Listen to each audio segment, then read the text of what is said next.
long way to Tipperary. It's a long way to go. It's a long way to Tipperary, to the sweetest girl I know. Goodbye to Piccadilly, farewell Leicester Square. It's a long, long way to Tipperary, but my heart's right there. Fala galera, aqui é o professor Felipe, o Phelps. Sejam todos bem-vindos a mais um vídeo da série Primeira Guerra Mundial, a visão Phelps histórica. O assunto de hoje, como você deve ter visto na vinheta de introdução, é o Tanque dos Sonhos, parte 1, ou primeira parte. Qual o objetivo desse vídeo, pessoal? Nós vamos discutir a respeito de dois tanques que foram criados, digamos, no período pré-Primeira Guerra Mundial ou até durante a Primeira Guerra Mundial, cujas características físicas não eram, digamos, desse mundo, tá? Vamos discutir a respeito deles e durante esse vídeo você vai ver imagens e até mesmo fichas técnicas que irá ajudá-los a compreender um pouco a respeito desses veículos e o porquê deles não entrarem em ação, infelizmente. O primeiro tanque que iremos falar é o Bursting Motorgeschütz, de fabricação austro-húngara. O nome Motorgeschütz vem do alemão, que significa canhão motorizado. Ele foi criado pelo tenente austríaco Günther Adolf Bursting em 1911. Vamos para a história. O tenente Günther estava viajando numa torpedeira. Para quem não sabe, torpedeira é uma classe de navio leve responsável por carregar torpedos. Enquanto viajava, ele teve a seguinte ideia: seria possível criar um pequeno veículo semelhante a uma torpedeira, só que além de andar na água, andasse em terra firme? Talvez sim, talvez não. Então ele começou a pensar numa possível possibilidade de criar um veículo capaz de ter seu próprio canhão e movimentar-se sozinho, no sentido de ter um motorista, é claro, e não teria a ação de cavalos. No entanto, ele acreditando que sua ideia era meio fantasiosa, ele deixou quieto e não investiu mais, infelizmente. Passado o tempo, em 1904 e 1905, ele percebeu o sucesso do trator Holt pela esteira, ou se preferir, pela lagarta, aquela esteira que fica em volta das rodas. E o sucesso do carro blindado fabricado pela indústria automobilística alemã Daimler. Quando ele viu que era possível criar um carro blindado e um trator com esteiras, ele pensou o seguinte: por que não juntar a possibilidade de um veículo, digamos assim, leve ou pesado, capaz de portar um canhão que se movimente através de uma esteira? Então ele pensou e disse: irei juntar as ideias de Holt, Daimler e a minha e enfim lançar tudo, juntar tudo e lançar o meu projeto. Qual era? O Bursting Motorgeschütz, que é considerado o primeiro tanque da história. O projeto começou a ser iniciado em 1911 e no mesmo ano ele apresentou o desenho ao Ministério da Guerra Austro-Húngaro, que rapidamente negou o seu interesse por dois motivos. Primeiro, para os austríacos, eles acreditavam que veículos blindados não vingariam nas futuras guerras. E segundo, o Império Austro-Húngaro, embora fosse muito rico, em questões financeiras, eles não investiam no Ministério de Guerra. E eles acreditavam que fazendo o tanque de Bursting iria ficar extremamente caro. Mas Günther não desistiu. No mesmo ano, ele viajou para a Alemanha e ofereceu seu projeto para o Ministério da Guerra alemão. E infelizmente recebeu a mesma notícia: não temos interesse no seu veículo. Bursting tinha as melhores das intenções, para ser sincero. Ele queria projetar um veículo que não fosse muito pesado, capaz de portar o seu próprio canhão, que tivesse uma tripulação leve e, se possível, obtivesse sucesso nas futuras guerras, certo? Eu fiz inclusive, pessoal, uma ficha, tá, de características que eu gostaria de citar para vocês, tá? Primeiramente, esse tanque ele teria 3,5 metros de comprimento, 1,90 m de largura, 1,90 m de altura e 7 toneladas de peso total. Sua arma principal seria um canhão de 37 milímetros, que na época era visto como uma ótima arma capaz de penetrar qualquer blindagem no período. Ele acreditava que se não fosse possível colocar um canhão, seria possível colocar 2 metralhadoras de 7 milímetros, mas infelizmente esse projeto ele nunca chegou a desenhar, ele somente pensou. Esse veículo ele chegaria à velocidade de 29 km por hora numa estrada e 8 km por hora em terreno acidentado. A sua blindagem era de 4 milímetros nas laterais e na traseira, 8 milímetros à frente e 3 milímetros o teto, certo? E o seu motor era um motor de 45 cavalos. Bom, o que eu posso dizer, pessoal? Burst projetou o primeiro tanque moderno da era moderna. O tanque Burst tinha algumas características incomuns, entre elas 4 braços de extensão, 2 na frente e 2 atrás. Segundo o próprio inventor, ele acreditava que as futuras guerras não seriam mais aquelas de infantaria e cavalaria em campo aberto como na época de Napoleão, mas sim as futuras guerras seriam em trincheiras.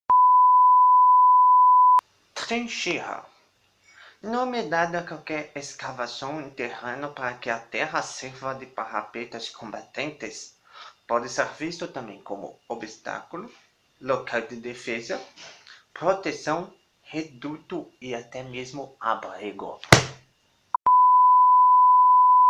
E ele acreditava que o tanque Bursting uma hora se deparia com uma trincheira um tanto que larga demais, na qual permitiria que o tanque entrasse e não saísse mais. Esses braços teriam como função uma extensão a mais, permitindo que o tanque superasse qualquer trincheira no sentido de largura, que o tornou sua característica física incomum a nível de se tornar um veículo, digamos, de fantasia. Infelizmente nenhum protótipo foi feito, o desenho permaneceu escondido por anos, até que, pessoal, recentemente, vamos dizer assim, até 2003, o Museu de História de Viena, com a intenção de homenagear Bursting, eles teriam ordenado a fabricação de uma réplica do tanque Bursting Motorschutz. E esse tanque foi fabricado. Hoje ele está em exposição lá no Museu de História de Viena. Esse tanque ele não é operacional, pessoal. Ele é apenas uma carapaça com os traços do projeto original, com o propósito de mostrar o que para as pessoas e futuras gerações, de como teria sido esse tanque se ele realmente tivesse sido fabricado.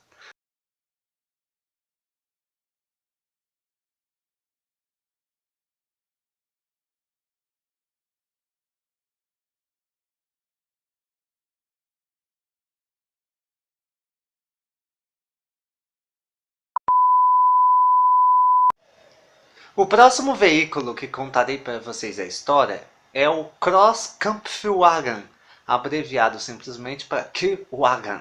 Este é um tanque alemão que, ao contrário do Bursting, ele chegou a ser fabricado, um exemplar, mas infelizmente nunca chegou a ser operado.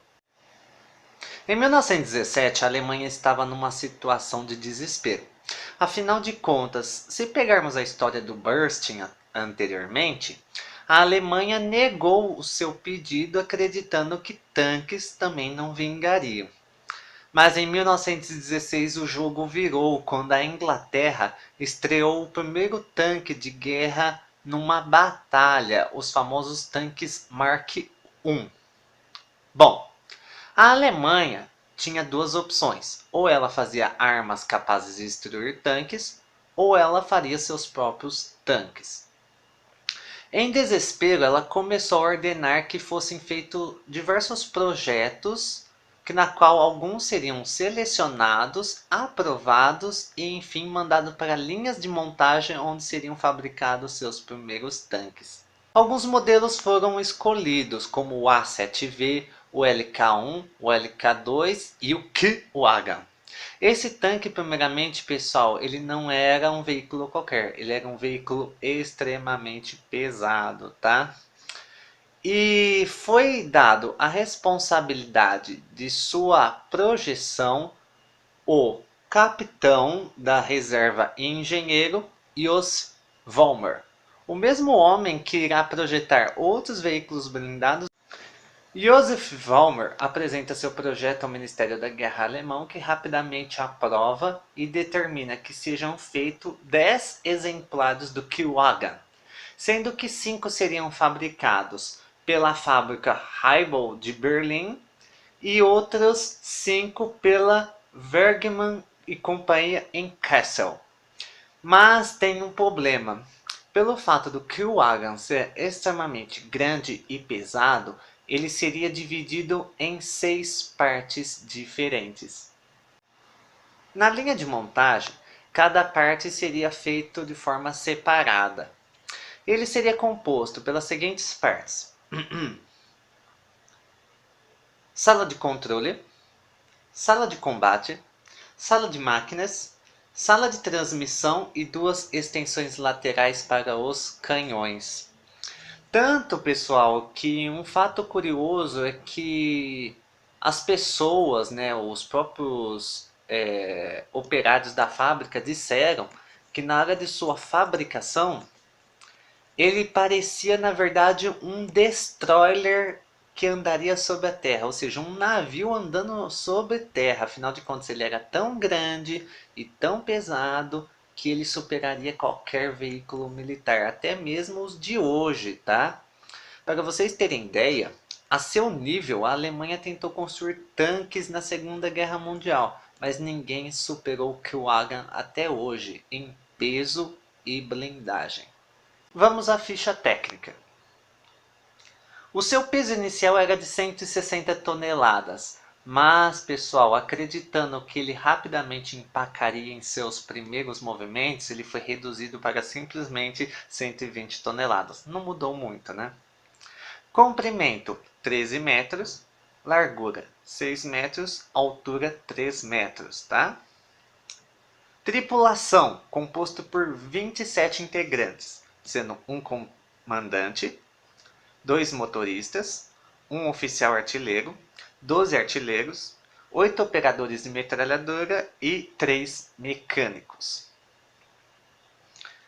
Armamento. 4 canhões de 77 mm da Krupp, que na época era considerado o melhor canhão que a Alemanha tinha em operação, e 7 metralhadoras de 7,92 mm MG-08, a metralhadora mais famosa da Primeira Guerra Mundial no caso da Alemanha. Ele teria 2 motores da Daimler V6 de 650 cavalos de potência. A sua velocidade chegaria a 7,5 km por hora, era muito lento. E a sua blindagem, seja no sentido dianteiro, traseiro, laterais e tetos, era de 30 milímetros. Bom, esse tanque ele teria energia elétrica dentro para ajudar os tripulantes. Mas há um problema, pessoal. Infelizmente, os motoristas não teriam como enxergar a direção para onde iam. Por isso, os comandantes utilizariam um tipo de periscópio, aquele negocinho que sai do submarino. Através desse periscópio, o comandante daria as ordens para onde o tanque deveria se movimentar. Embora tivesse sido encomendado 10 exemplares, pessoal, Um chegou a ser concluído e o outro estava na fase final. Mas a guerra terminou antes.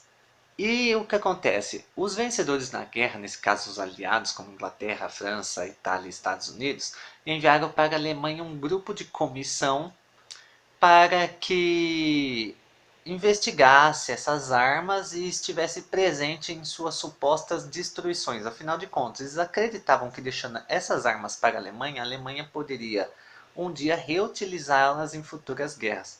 E infelizmente o único exemplar do Keewagan concluído foi destruído sem ter operado momento algum. Um fato curioso, pessoal, é que no jogo Toy Soldier, lançado pela Microsoft Games em 2010 para Xbox 360 e para computador, o Keewagan faz uma breve aparição como um dos chefes da campanha aliada contra a Alemanha, cujo objetivo do jogo é você destruí-lo antes que ele alcance a sua base. Chegamos ao fim de mais um vídeo, pessoal. Agradeço a todos pela atenção. Se você gostou, deixe o seu like aí embaixo. Comente, dê opiniões, sugestões, achou legal. Pode escrever, irei responder sempre que possível. E nos veremos na próxima, com mais um vídeo da série. It's a long way to Tipperary. It's a long way to go. It's a long way